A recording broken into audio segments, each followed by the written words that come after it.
Today we got to talk about Alabama and the Sugar Bowl and Oklahoma and the Big 12 and all that's coming up after the bumper. Don't be cornering me. Hold up. Time. You gotta help me with that corner shit. What's up, kinfolk? It's RJ Young. I'm not on a step. No, consider hitting the like and subscribe button because I upload a video every single day. So it's college football related, sports related. We have a good time. And today, I want to talk about Alabama, Oklahoma, Baylor, Big 12, Auburn, so forth, so on, in the Sugar Bowl. But first, I want to encourage you, sign up for my newsletter. If you do so between now and Saturday, you're entered to win the Hertz lamp. He didn't fumble. That's cool.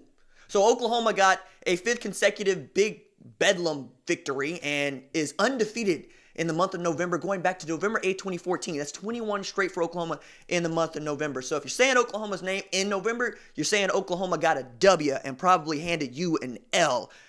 Not probably, did, if you're in the Big 12. So Oklahoma sits at 11-1, getting ready to face a Baylor team that rebounded from its dramatic loss to Oklahoma, giving up a 25-point lead at home to take their only loss of the year, to get ready to take on Oklahoma and avenge that only loss in the Big 12 championship at AT&T Stadium on Saturday. Both of those are one-loss teams.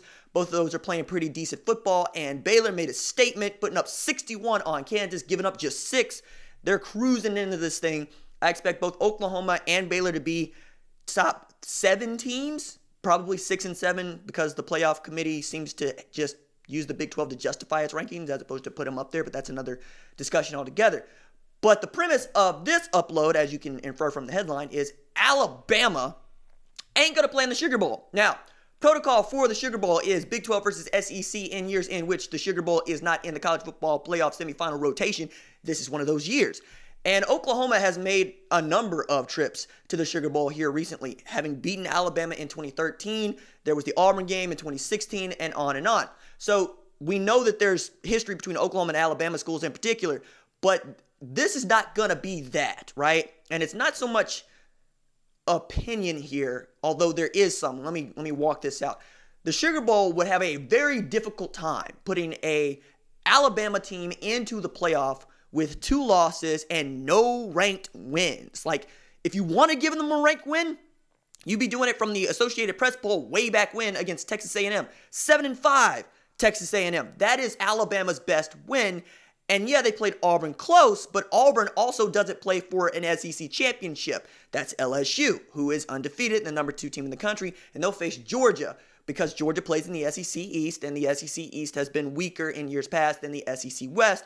But if chalk goes out and LSU beats Georgia, Georgia is the pick for the Sugar Bowl against the Big 12 champ if the Big 12 champ does not get into the playoff. But if the runner-up to the Big 12 champ doesn't get into the playoff, which is a damn certainty, then you would see the runner-up in the SEC championship game and the runner-up in the Big 12 championship game clashing in New Orleans for the Sugar Bowl. And that could just easily be Oklahoma and Baylor as it could be, Oklahoma and Georgia as it could be Baylor and Georgia. Or, and here's the monkey wrench, could it be that Georgia beats LSU and Georgia would get into the playoff? LSU would probably stick in the playoff because the committee just loves LSU, Clemson, and Ohio State. I think they could all 3 take L's and still get into the playoff because of the strength of what they've done up until this point and the way that the committee would use the unequivocally better reference to put them into the playoff.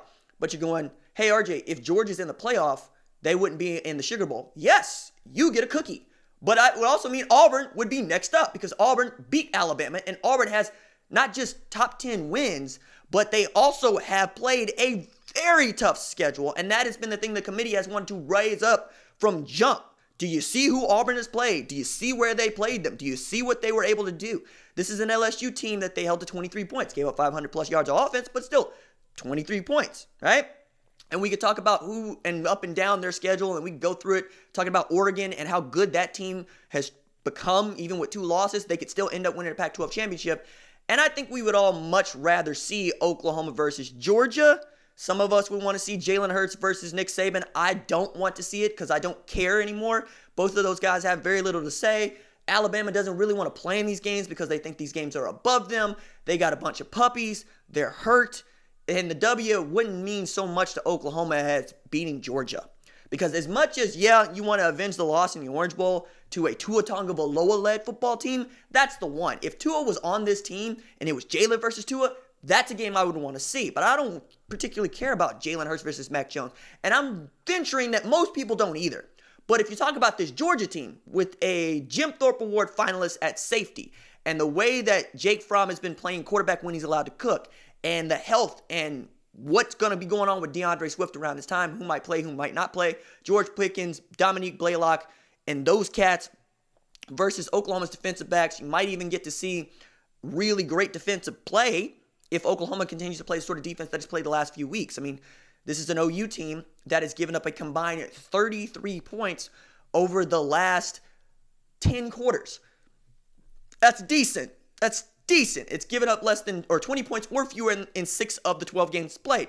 I think it's a better football game, and I think that the Sugar Bowl committee would think it's a better football game as well. Either way it goes, I don't see a way for Alabama to get into this playoff with 2 losses and no ranked wins and a backup quarterback. The optics for it just don't help you.